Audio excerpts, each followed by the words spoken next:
So I think we're fighting all the time because the more healed and capable we are of loving one another, the more the miraculous can take place.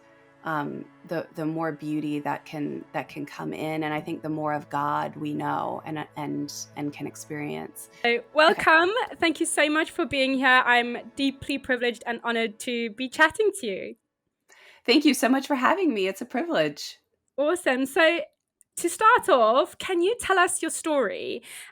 Just leading up to the work that you're doing now with trauma and story work. Mhm. Just give us your backstory, basically, and with any inciting incidents that actually kind of led you into the work that you're doing now. Yeah, so I grew up, my dad was in the military in the States, and my parents both have a lot of trauma in their backgrounds. And and so, I grew up moving, every 2 to 3 years for, the 0 to kind of 10 mark, the first 10 years of my life. And, um and our family, we weren't Christians. We didn't really have a whole lot of faith in those years. But I became a really good military kid where I was very loyal to the idea of, okay, this is what we do. We move.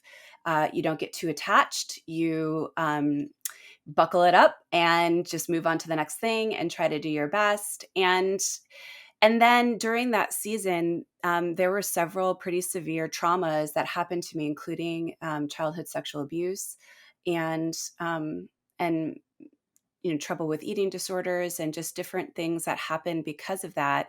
And what I found is that even though my parents were loving and kind, there wasn't a whole lot of room for the more complex trauma that I needed help sorting through. And so because I didn't necessarily have help, or I think my parents, again, they quote unquote, like, did their best, and we have a good relationship. They've read the book.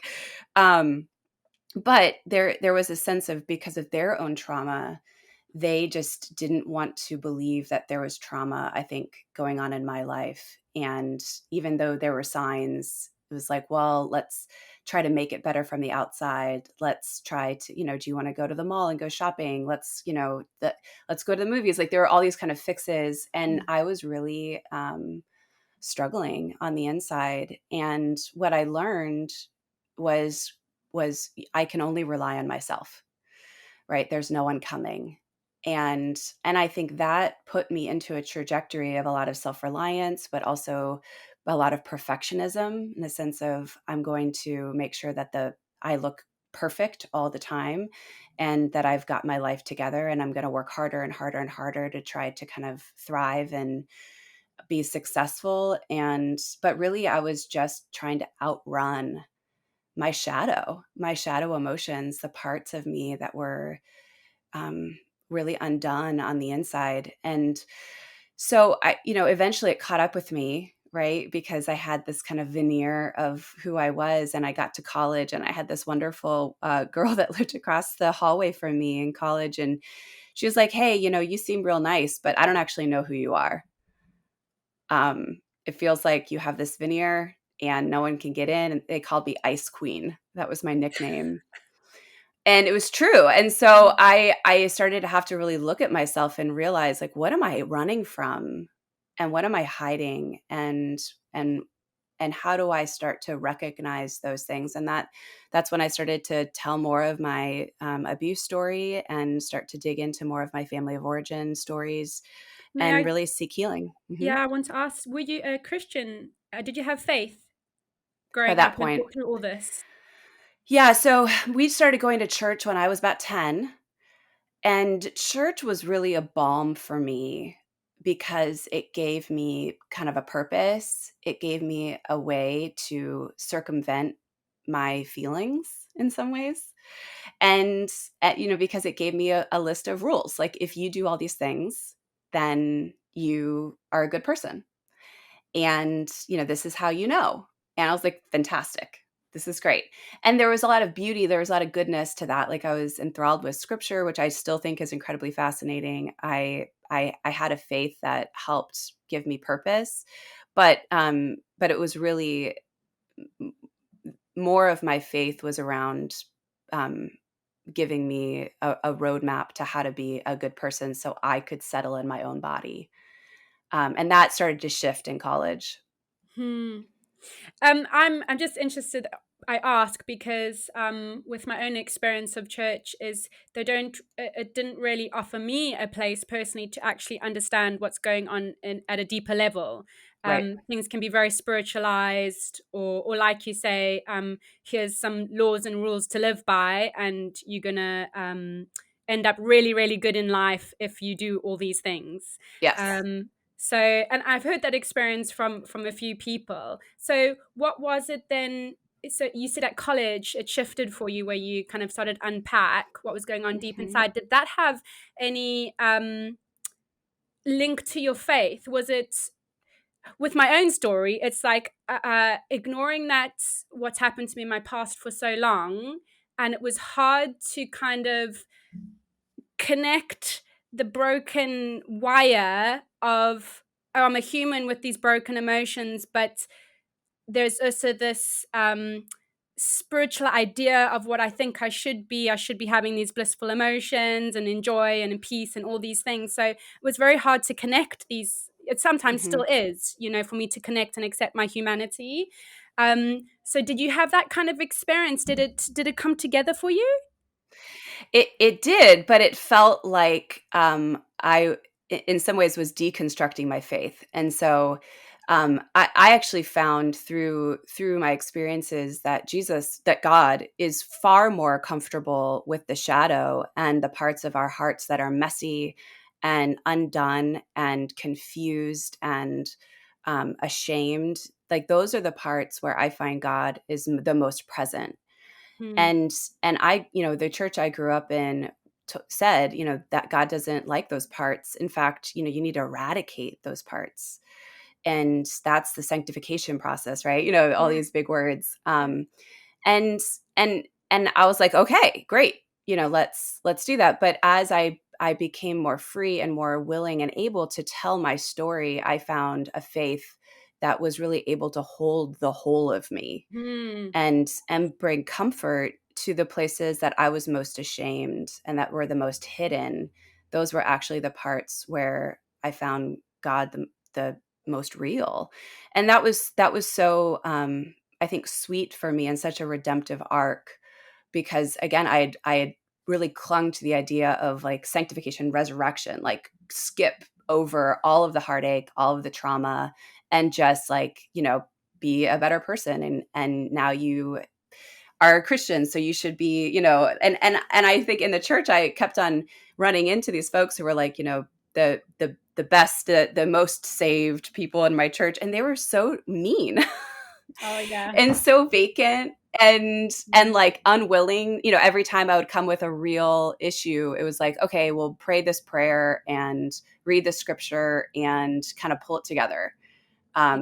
And it was like, okay, fine. And once I stopped doing that, I realized there was a whole realm of faith that was out there that was available outside of those dogmatic faith structures that just aren't helpful and don't actually bring you closer to God or to your own humanity and your own healing. Mm. Yes. So after college and you started to kind of unpack this side of you, the Hmm. shadow side, um, where did it go from there? Because now you're working in, I mean, you've written a book about trauma. Yeah, so Hmm. carry on with your story. Yeah. So in college, a friend of mine and I started running groups to invite college women to start telling more of the truth of their own stories and their own heartache and their own trauma. And it was quite by accident, but we kind of created what we needed at the time, and people started to come and join us. And we graduated, and I moved on to a corporate job with IBM. And during that season, that same friend called and said, "Look, you're in the wrong vocation. I think you need to quit your job, and I think you need to come out to this grad school out in Seattle called the Seattle School of Theology and Psychology." She's like, "They're doing what we did in our dorm room." Hmm. and they're telling their stories, and I think you should come. I was like, that's insane. Like, I've never taken a psychology course in my life. Why would I go get my master's in psychology? I had a really cushy, nice job, making money. I thought it was insane to go back to grad school, but turns out that's where I ended up. And I write about that a little bit in the intro to the book, of kind of driving cross country and landing in this tiny little grad school, but finding such life there. And the grad school was started by Dan Allender, who is the co-author of the book. And really, I started as his student. And when he started talking about trauma and life and death and grief and heartache, it was as if someone was putting language to all of the experiences that I had had in my life. And he was helping understand the redemptive arc through that, like not just explaining what had happened to me, but then saying, and there's healing that's available if you're willing to look and really go deep into your story and into your trauma and into your harm. There's actually hope on the other side, but you can't go around. You have to go through. And Hmm. I knew that to be true anecdotally in my own life. And so I worked with him, graduated, and then after I graduated, we started the Allender Center together, and that was over a decade ago. Hmm, wonderful. So, story work. Hmm. Talk a bit more about that for somebody who's never even, yeah, like you say, has the language for, oh wow, I have a story and I need to know my Hmm. story. Yeah. Because this is also something I've become only familiar with recently. Like, oh wow, I have a story, and it goes right back Hmm. to when I was born, and Yes. things from my childhood are affecting me now. So, unpack story work, and as if you could speak into Eden and that beautiful word shalom. Hmm. Yeah, Yeah. So the premise of our work, and I would say the premise of most healing work, is the idea that none of us can escape harm. We can't. And so we use the language of the idea of Eden, where we were designed and created for something, of perfection, perfect relationship with self, with other, with God, and with the earth.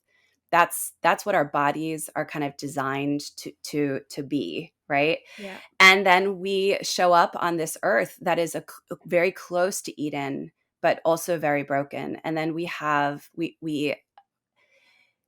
start to realize the brokenness of the world and the shattering of something of so if shalom is that perfect connection with God, self, and other, then there's a shattering of shalom that happens very quickly. Even I would say in birth, we go from this space of being perfectly connected to our mother's womb, where we don't experience hunger or fear, or and there's more science that goes into that around the fact that babies can experience that through their mother's cortisol levels and stress and anxiety. mm, But for the most part, it is the closest we get to this kind of symbiotic relationship. And then we're pushed out or taken out, and we experience hunger and pain and discomfort. But what we do is cry out, yeah, right? And we cry out for someone to come and comfort us and feed us and take care of us. And so there's a degree that we still have the instincts that someone can come and hold us. And then quickly we realize, because our own families are broken and struggling, that that's not always going to be available to us. So we have these stories growing up that show us that the world is not safe. And that happens through a sense of being orphaned. So no one's coming, I'm on my own, which is kind of what I talked about in the beginning of the podcast. No one's coming, and so I have to figure out, I can only need what I'm able to give myself, which means I'm protected from other people, I'm hyper vigilant, I'm going to stay kind of in a shell to be able to stay protected and make sure I'm controlling my environment so that I don't need from other people, because when you need, that makes you vulnerable. So there's that wounding, that we're looking at, that happens quickly. And then there's the other stranger wound that we talk about in the book, that's a sense of I don't belong. These are the artists, the folks who are like, the world wasn't built for me. I see things, I feel things. The poets that are haunted by the reality of what the world should be, but are rendered powerless to do anything about it. And so there's that sense of you're born seeing more, feeling more of the world than a lot of other people do, and you get shunned, you get sent out, you get, because no one wants to actually hear the truth or wants to be made uncomfortable. And then the third kind of primary wound that shatters shalom is the widow wound, which is basically the idea that we've experienced love, we've experienced goodness, and then it goes away, and we realize like love isn't reliable. Mm. You can't, but you've experienced love, so you feel the vulnerability of your heart, and now you're kind of trying to figure out what to do with your heartache and what to do with the fact that you can't necessarily trust, or like give yourself over to the world, because death is just on the other side. And so that's either a spiritual death, an emotional death, or an actual death. And so that's kind of how we look at it, in how to place yourself in the world, and how to know that each one of us have very particular stories and moments in time that showed us something of those wounds, and then we made decisions to shut ourselves down, to say screw you rest of the world, or to become isolated and remove our hearts so that we're not able to connect. And the work of story work is to go back and identify those stories, help people heal from them so that they can then live in more whole ways in their current life. Why would somebody not want to engage with their story? If it, I'm sure there's loads of reasons. I guess it's two questions in one, but why wouldn't we want to engage? And what are the consequences of not engaging and knowing our Mhm. story? I think there's actually a falsehood out there that most of us have indulged at one point or another, and it's the idea that we can just outrun our trauma. Yeah. We can find more pleasure, we can find more fun, we can, give our lives over to sports or work or kids. Like, we spend a lot, and I think the fear is that if I go back, then one, it's a waste of time. Like, Hmm. why would you want to go back when you can just move forward? Um, Yeah. or the idea that it's like selfish or self-indulgent to look Yes. back. And I think the other one is really the underlying, maybe a subconscious fear that if I actually look back, it's going to cost me more. It's going to be more painful. I'm going to dip into this place of despair. It's going to wash over me. It's going to mean the loss of relationships, because I'm actually telling the truth of harm that's come to me through my parents, through family, through churches. But so I think there's a lot that we don't want to look back because we're just afraid, or we don't want to feel the pain again, Yeah. thinking that it's going to just suck us under. So I get that, right? I mean, I lived a lot of my life doing that, but what happens is that it doesn't actually lend itself to healthy and good relationships and a whole heart. And so we fragment, we don't Can you remember explain all what the stories. fragmenting is? Sorry. Yes. Yeah. So when trauma occurs, we do three things.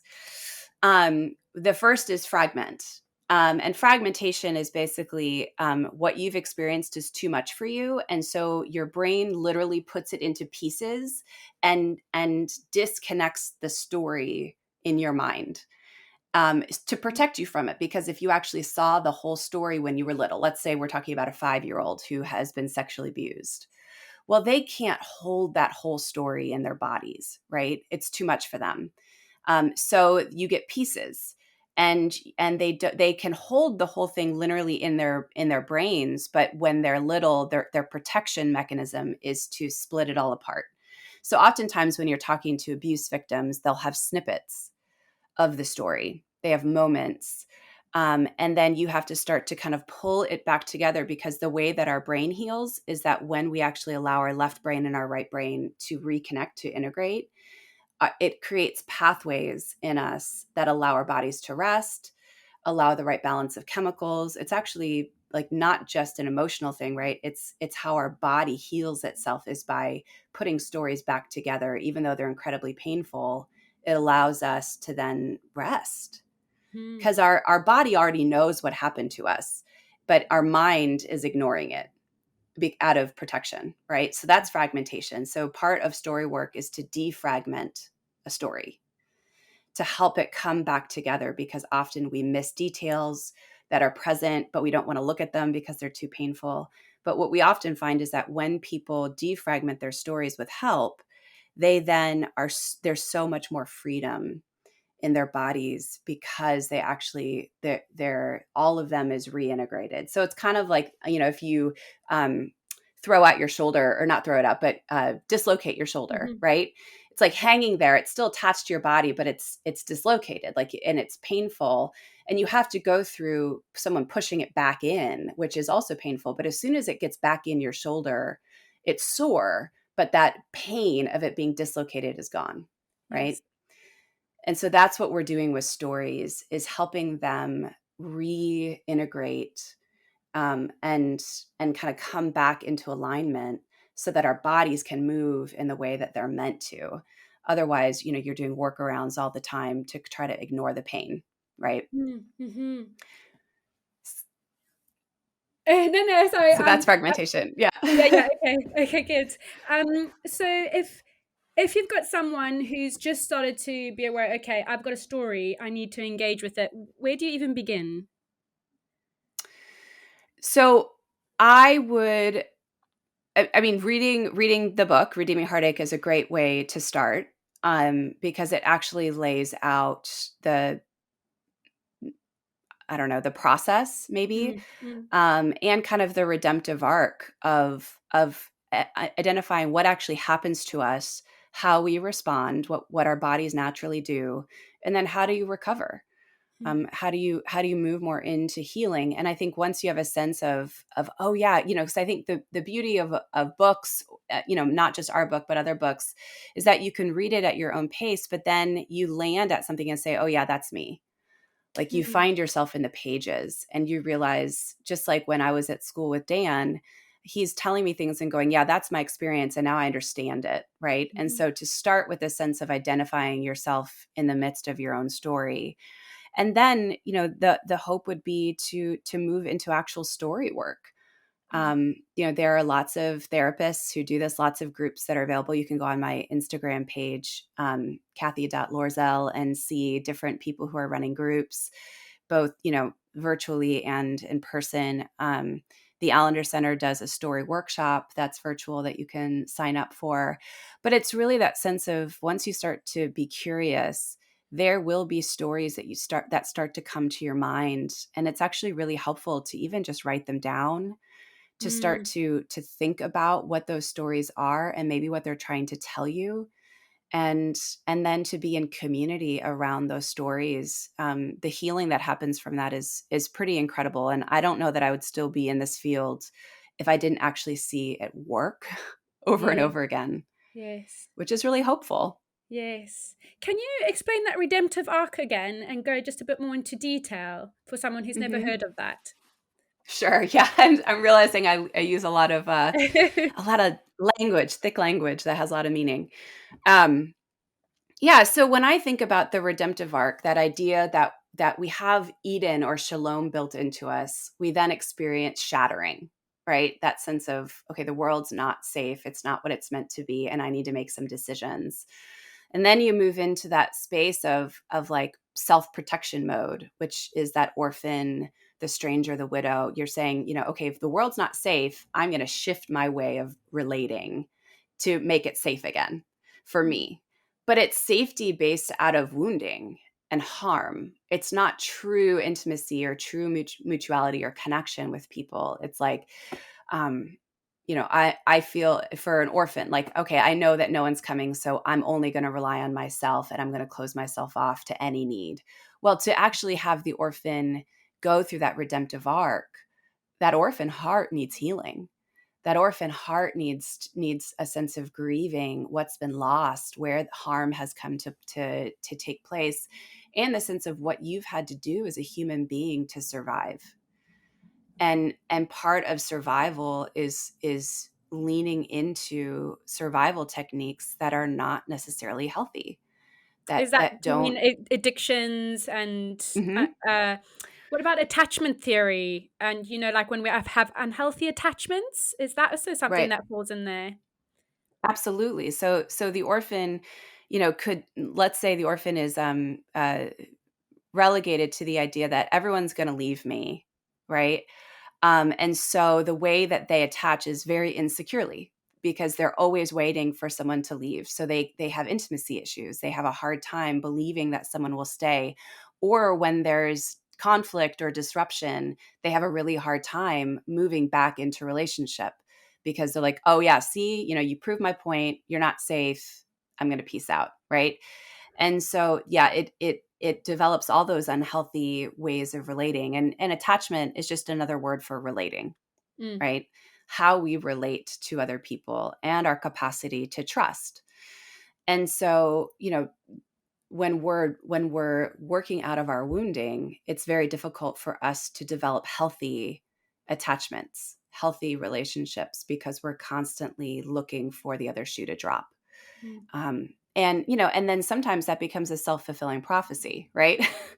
So, because you're always expecting someone to leave, you start to sabotage, you push them away, you are not available to them, and then they do leave, mm, and then that just shows you once again that the world is unsafe. And so the redemptive arc is really getting out of that pattern and then saying, how do I lean into healing these parts of me that are scared, that have been wounded, that have experienced betrayal, and actually tend to those parts of my own heart, so that I may be able to get to a place where I can have healthy relationships. mm, I can recognize when I'm acting out of my hypervigilance or my fear that something bad is going to happen, and so therefore I do everything in my power to control my environment, right? I mean, mm, it can mm. play out in lots of different ways, but it's really just self-protection.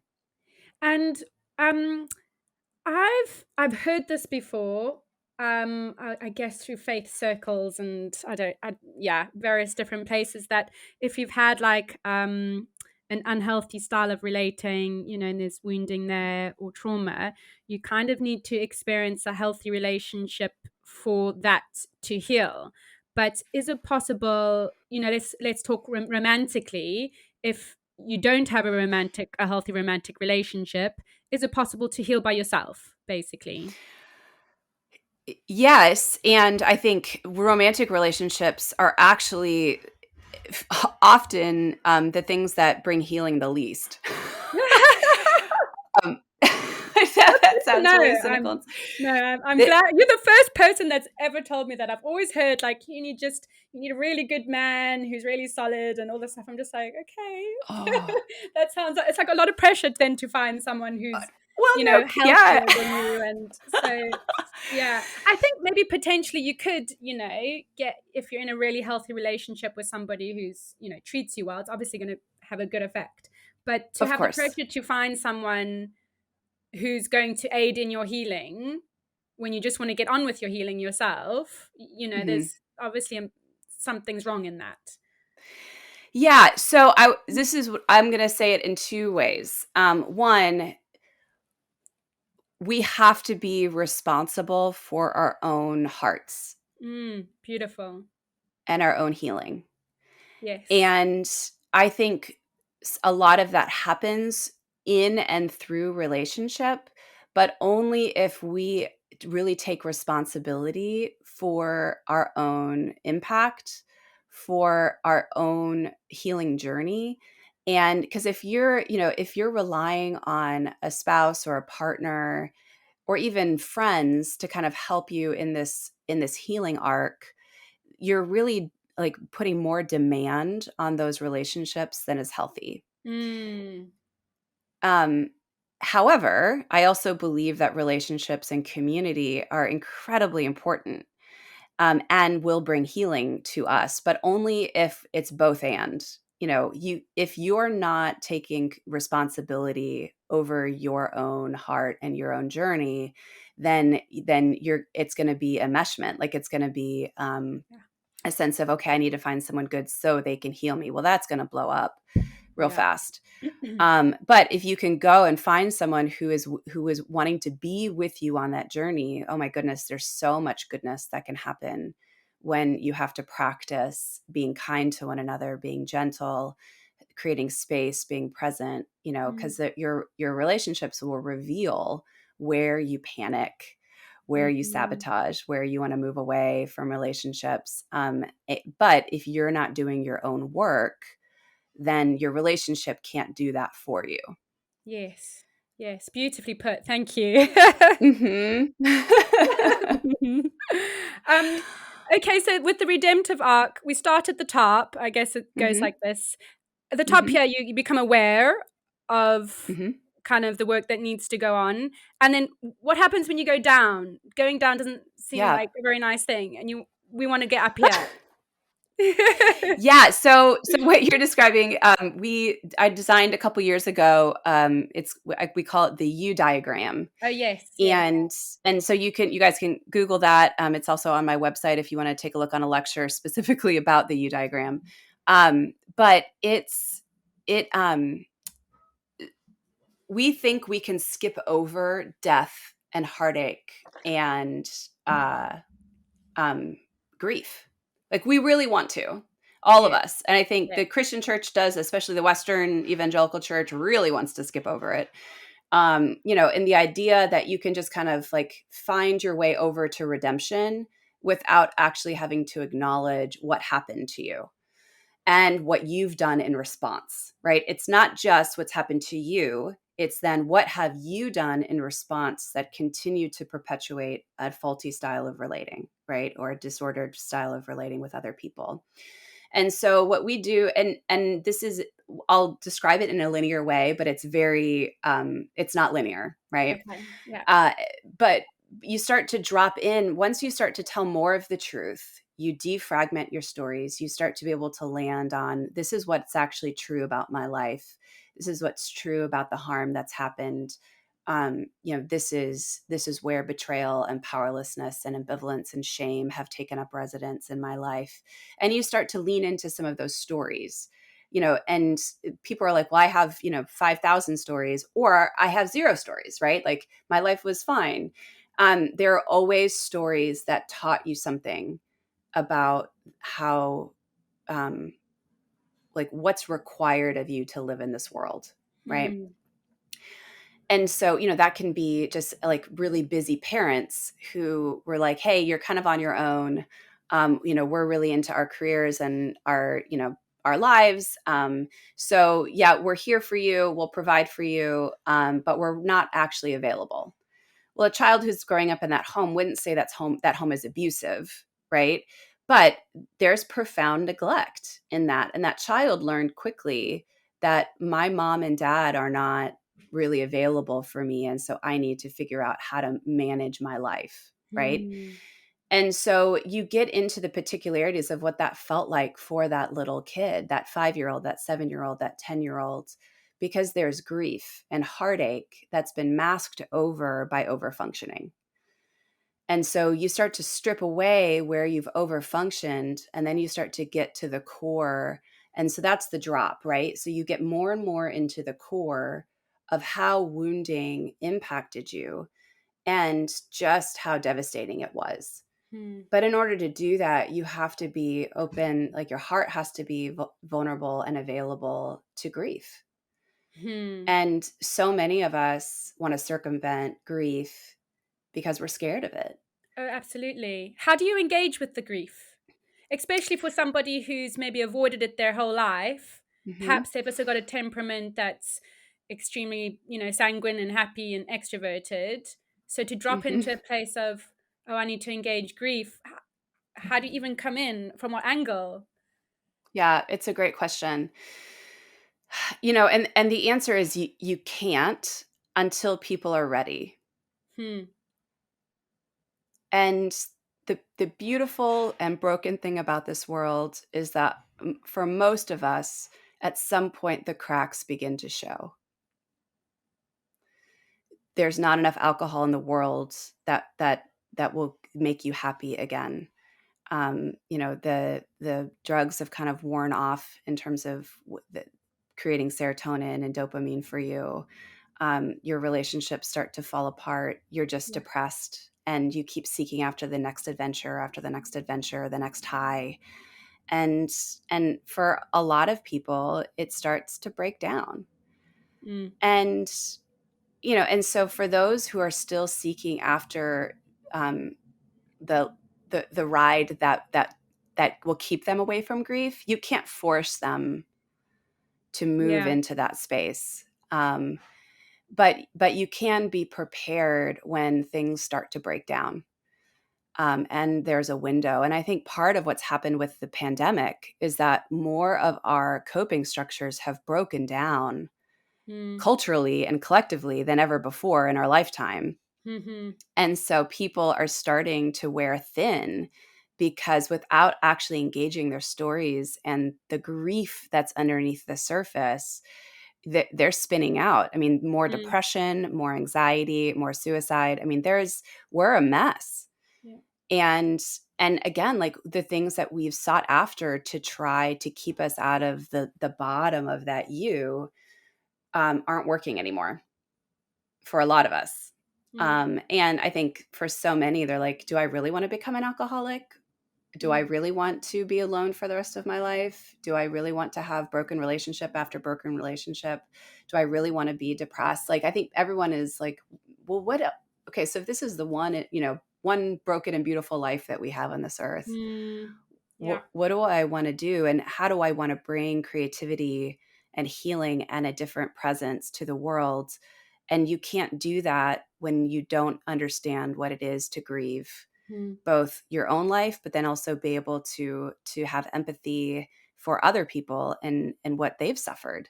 And I Mm-hmm. think the world is craving that. Like the earth wants us to grieve on her behalf, Yes. to understand what is happening to her. I mean, Yes. I think our children are needing us to be more tuned to the trauma that they're in the midst of as they get pulled in and out of schools and have to wear, and have masks and see their whole worlds upside down. I think our spouses and our partners are desperate for us to be available to them in Mm. order to be able to go into more of those dark spaces. But you cannot be available to take someone any further than you've gone yourself. Yes. Can you give any personal examples of how you've engaged your grief in the past, and how do you practice that? Hmm. Whew. Hmm. Yeah. So I write a little bit about this in the book. There's a chapter on Queen King. I think it's called A Royal Love. Um, and we didn't necessarily get into those archetypes, so I won't. But the idea for me, the last 2 years have been some of the most difficult of my whole life. Um, and and I don't love grieving. Like you write because you know something of it. Yeah. And I don't like it. Like Yeah. I'd rather be able to find a way around it. And so allowing my body to lean into grief and create space for it has been an act of discipline and um and really true faith. The Hmm. idea that I have to make room for grief. Hmm. And so Francis Wheeler, I don't know if you've heard of this book or not. It's called The Wild Edges of Sorrow. It's a Yes. beautiful Yeah. book. Yeah. And he talks a lot about like that so much of what's wrong with the world is really constipated grief because we've been and so we go to our phones, we go to Facebook, we go to Instagram, we go to movies and or hobbies in order to keep us afloat instead of actually grieving. But that as you drop into that bottom of the U, which is really kind of true grief, where you let it wash over you, you then are able to then move into that going back up. Mm. right? Because you actually have given yourself over to it, and there's a natural buoyancy that happens when you actually let yourself drop. Mm. And so for me, that well, let me go back. So Francis Wheeler says three things, or that there are three primary things that are true about the world that we just need to come to grips with. One, everything we love will die. Everything. Yeah. This moment, right? Mm. Like if Mm. we're having a great time in this conversation, it's going to end. Yeah. Like I was just sitting with my kids, and I have a 5-year-old and an 8-year-old, two precious little boys. And my 5-year-old like wants to cuddle all the time. And he's just at that age where he can still kind of fit in the nook, like right between, like in my torso. He's still little enough where he curls up and can get in there. And I'm starting to recognize that that stage will end, Mm. that his body keeps growing every day, and that soon he won't be able to fit in there, and I won't have another baby. Like there's a death Mm. in the midst of that. And so you have choices in those moments of like, do I shut myself down from this grief, or do I let myself sink into it and recognize like I have found such goodness and such life of holding these babies in at my chest, and that will end, and I will love them and parent them in different ways, but this cycle of parenting is coming to an end. Mm. And can I cry? Can I grieve? Can I mourn the loss of that while also sinking into that moment and allowing it to wash over me, Mm. and acknowledging that both are true, right? Like I want to love every one of those moments, but you can't love it if you're not also willing to grieve its loss. Mm. And that's been really profound for me, that sense of like you can't hold on, because everything you create, even if you love a partner, they change, how many times in a lifetime with someone.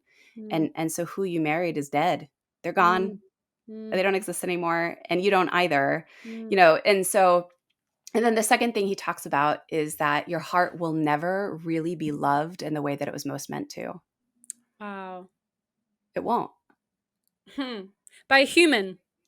By a human. Yeah. And even with God, like there's a glass darkly, like we this side of Eden, we don't experience the fullness of God. There's a separation. Mm. And so And it's like, a struggle to also mhm, feel that love sometimes, especially when there's all this trauma sitting inside of your, absolutely. deeper self and subconscious. And Yep. yeah, that can also create a bit of a block, I think, for sure, for Yes. feeling actually, having an experience of God's love, in your heart. Absolutely. Yeah. Yeah. And then the third thing he talks about is that the world is more beautiful and also in more trouble than we'd ever want to admit. Mm. Um, and that our bodies feel that. Like we know that the earth is groaning, and Mm. and we're not sure what to do about it, or if Mm. we even are willing to do what it takes Mm. to recognize that. And the three of those things, he talks about more than that, but those three things have really hit me and allowed me to access more of my deeper grief, um and a sense of like, it- I can't expect the organizations I've created to stay the same. I can't expect my spouse or my kids or my friends. And so how do you actually allow yourself to feel the depth of the loss Mm. of and then mourn, but also believe that through mourning comfort will come. Mm. And that's been really important to me as I've practiced the discipline of grief, Mm. but it's I counterintuitive. Yeah, absolutely. Oh wow, I've got so many questions, and I'm just looking at the time. So Sure. we hardly got into the book, Mhm. because I did have a lot of questions on, the archetypes, and you did touch upon, the six different types. Actually, maybe Mhm. you only mentioned the queen Yep. slash king. But let me just think. I had a quote. Maybe you could just comment on this quote, Sure. and then we can wrap it up. So you say, our wounds need to be attended to until the day we are fully in the presence of Jesus and we become as he is. Until that day, we need attunement to enable us to care for the orphan parts that feel unseen and unheard. So, firstly, can you explain what attunement is? Mhm. And then how we can practice that towards ourselves. Mhm. And obviously, the book is titled Redeeming Heartache. So, we've spoken a lot about heartache. Can you touch upon the redemption side? Sure. When we engage in our heartache, how does this get redeemed? Yeah. So, well, let me start with attunement. You've mentioned attachment theory, and there are three primary elements that attachment theory talks about in terms of health and what a good relationship looks like. It's capacity for attunement, containment, and then rupture and repair. And so, attunement is really just that sense of someone sees you, like a mother when a baby starts crying, when they're out of the womb. A mother is attuning to that baby. She's talking with a soothing voice. She's giving, the baby milk. She's rocking, she's cradling. It's attuning, and you're watching this baby's body and face to say, what do you need, and how can I be a safe place for you to engage with so that your body calms down. And that happens between, mothers and children, but that happens between us as well. And so, when I walk into the door, and I'm kind of flooded and the house is a wreck, or my husband is looking at me, knows me well enough to say, hey, I look at me, like, I know that you are super stressed out about the way the house is right now. I will get to it, but it's been a crazy day. Do you want a glass of wine? Like that, it's like, okay, so that's like a very simple way to explain attunement. Mhm. And so when you look at these different heart wounds, so an orphan, really the heart wound is that they never experienced attunement outside of how they could attune to themselves. And you can't give yourself all that you need. No. You just can't.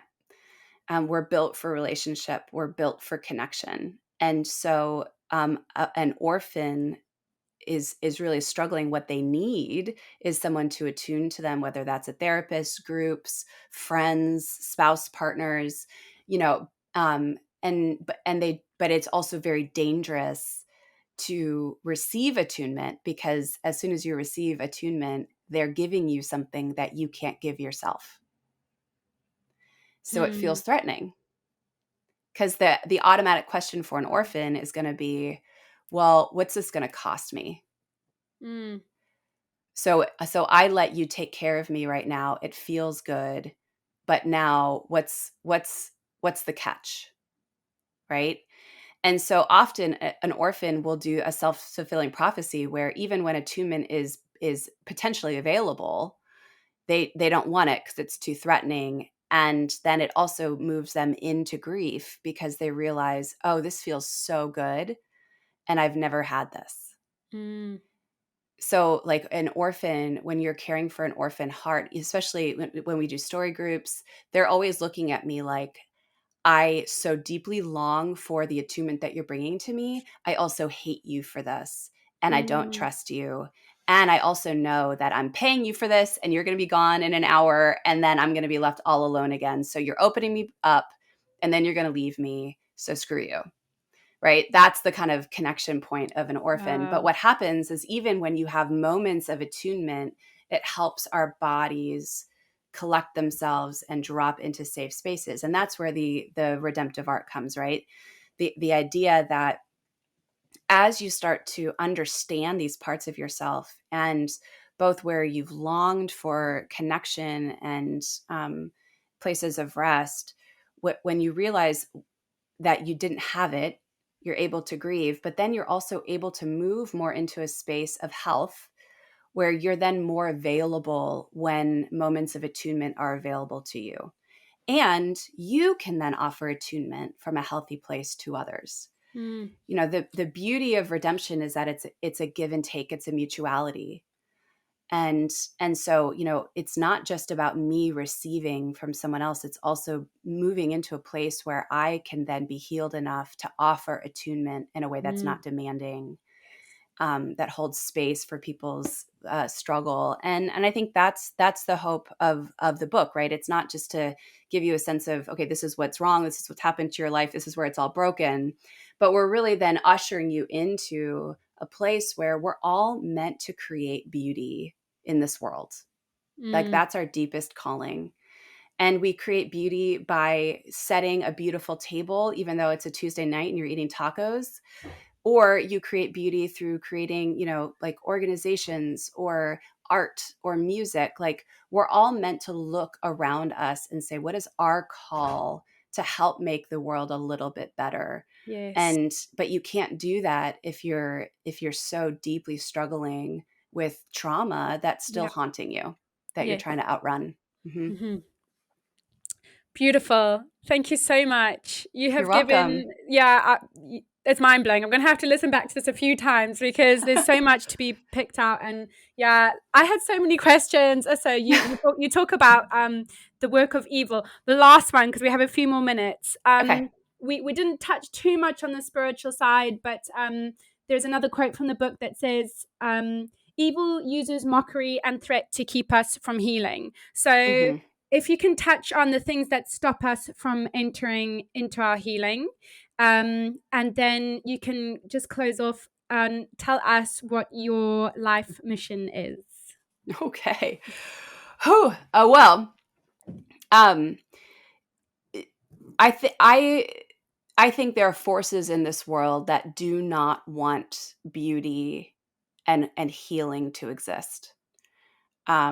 You people may disagree with that theology, but I so I think we're fighting all the time because the more healed and capable we are of loving one another, the more the miraculous can take place.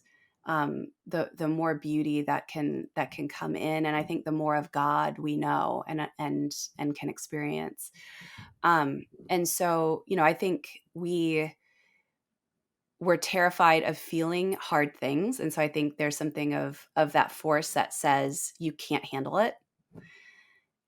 It's too dark, it's too deep. I mean, in every story I've worked with, there's always at least one or two stories in people's lives where it's like, well, if you knew this thing about me, then it would prove that I'm unlovable. Mm, Like it would show you why I should be alone or why the world is, it's like there's always a place that we're holding our own bodies and minds in contempt. mm, And what we're working to do is uncover those places, but there's so much resistance because of shame, because of mockery, and that voice that says you don't deserve this. If they just knew this thing that you did, then they would change their minds and not want to be friends with you anymore, not want to be mm, married to you. mm, And we hold on to those things because in some ways those are more familiar to us than the idea of being healed and being free. mm, And so we hold those things in our back pocket because in some ways it feels easier to think of ourselves as broken or unfixable, quote unquote, that rather than actually realizing that we all have secrets mm, and parts of our stories that we are terrified of. mm. But the role is to bring those into the light. Yes. And evil would love nothing more than to keep those in the dark because Yes. that keeps us bound to addiction, to isolation, to sabotage, um, to self-harm, to eating disorders, to sex addictions. Like there's so much that we continue to stay bound to because of the lie that's like either nothing's going to change, and we also have the word mockery is such a powerful word because Yeah. most of us have this voice in us that's like, well, you did it once, you tried once before and it didn't work. Yeah. Don't be an idiot. Don't be a fool. Like, why are you trying again? Just go and, get the next hit. Mm, And I think that's the part that you're having to reckon with and say, no. mm, um, I may have to continue to go into this over and over again. And like, the quote that you read, we're not going to be done with this work until the day we die. mm. But my gosh, you can be more free. I promise. Yes. Yeah. Amen. So good. So my life motto, is that what you said? Yeah, like your mission in My this work that you mission. do. Yes. If you were to say to someone, "Hey, this is my life mission," what would you say? Mhm. Oh, I would say to peel back the covers of darkness and Hmm. reveal the light. Beautiful. Thank you Yeah. so much, Cathy. Honestly, I that was wonderful, and I'm so honored to have you. So thank you. I'm gonna Thank have to get you and Dan on again at some point. We would love it Yeah, anytime. so much to unpack. Where can we find you? And if you can just go over just the offerings that you do give, if somebody wanted to contact you, Sure. to take part in what you offer. Yeah. Yeah, So, we if you go to, the allendercenter.org, you can find all of our upcoming events for the Redeeming Heartache book tour. And so we're going to, I think, 7 or 8 different cities over the next, 6 months, which would be really wow, exciting. So there's a combination of live events as well as virtual events. Adam Young, who does another podcast called The Places We Find Ourselves, he and I are doing a conference in February virtually on how to actually engage your story, wonderful, and how to engage other people's stories. And then you can follow me on Instagram, Cathy.Loerzel. And then also, if you want to look into bringing me or into your community or speaking engagements or even coaching and counseling, you can go to my website at Cathyloerzel.com. wonderful. Thank you so Yeah. much for being here, Cathy. Thank you so much. It was a pleasure.